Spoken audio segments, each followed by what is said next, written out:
Ngayon sa Pinoy Extreme, pag-uusapan natin kung paano ginagamit yung AWA para magkaroon tayo ng dalawang standards and ma-weaponize yung mga standards na yon para paghiwa-hiwalayin tayong mga Pilipino.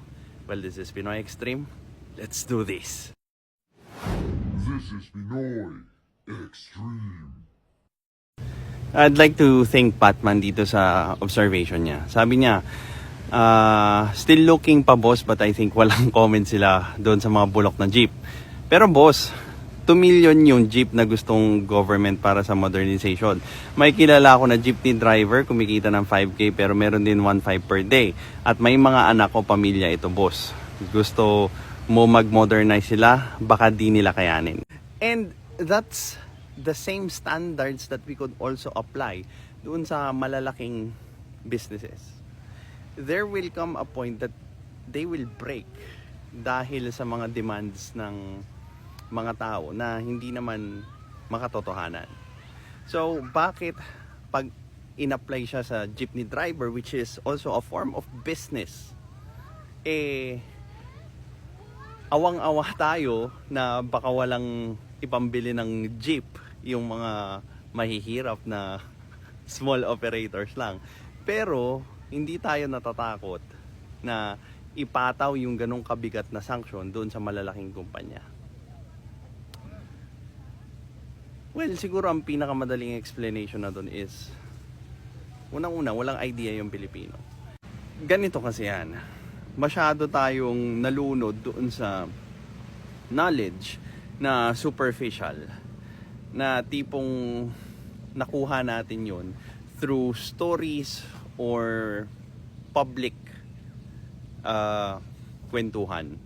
Best example dyan is social media and yung mga Korean novela na pinapanood natin. Now, how do they usually portray yung mga big companies, 'di ba? Mga mayayaman, arrogante, maraming pera, 'di ba? Like bumibili ng dangal, ganon. So, ang nangyari niyan, yung identity or yung pagtingin natin doon sa mga mayayaman na CEO is masama in general. Dagdag mo pa yung mga aktivista ko, no, na nagsasabi na ito yung mga bilyonaryo, they should not exist because there should be like a cap on the income that you could produce. O, di ba? Na-demonize yung klase ng effort na ginawa ng mga legitimate billionaires. Kasi nga, may mga grupo na gustong pintahan ng narrative na billionaires are evil while the poor should be blessed. Pumunta tayo doon sa kabilang spectrum ng billionaires, yung mga mahihirap, di ba? Paano natin sila pininta sa utak natin? Sila yung mga kahit hirap na hirap, ginagawa lahat, di ba? Nagsusumikap, nagtatrabaho lang, di ba? Kahit mali, di ba? Kahit sidewalk. Ayaw nilang kumuha ng maayos na pwesto ng tindahan, tapos pag na sila, na raid sila, magagalit sila doon sa gobyerno. Napakabait daw nila, uliran daw sila, pero nagsusugal, nagda-drugs. 'Di ba? Parang baliktad yung dapat na tularan natin when it comes to values. Kasi kung gusto talaga nating makuha yung mga nakuha nila, let's start copying their values instead of criticizing it and telling it na yung sinasabi nila kung paano sila nakarating doon is actually some hoax or yung mga ayaw natin paniwalaan dahil lang sa unang-una hindi siya nakatutok doon sa narrative natin. Hindi siya yung way na naiisip natin kung paano tayo yayaman. Dahil nga, well, nakakatamad mag-aral eh. Di ba? Nakakatamad matuto. Ba't pa ako matututo? Tapos pag natuto pa ako, magfe-fail ako. So, magkakadikit yung justifications, yung reasons, and then yung deception kung paano natin tinitignan yung certain spectrum, lalo na sa klase ng citizens. Hindi lang sa Pilipinas, pero sa mundo.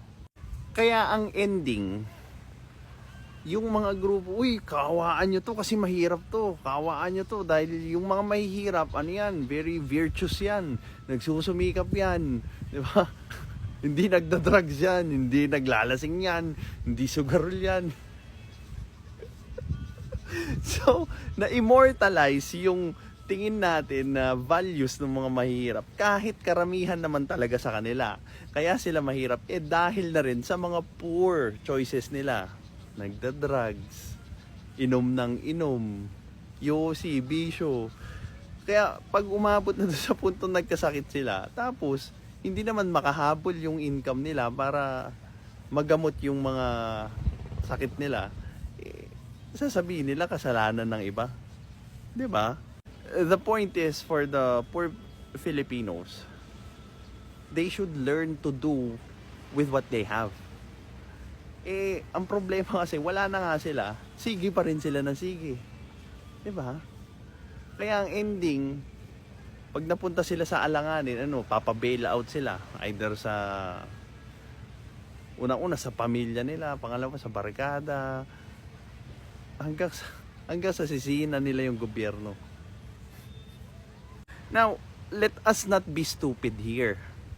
Alam ko yung shortcomings ng gobyerno, alam ko yung corruption sa gobyerno, but it does not take away yung mga choices ng mga mahihirap that adds more depth doon sa pagkakabaon nila.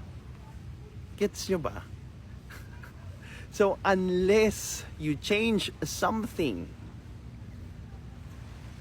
didire-diretso ka dun.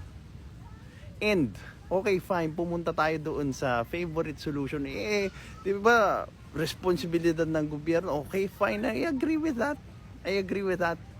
But, ano yung pwede mong gawin doon sa gobyerno na sinasabi mo?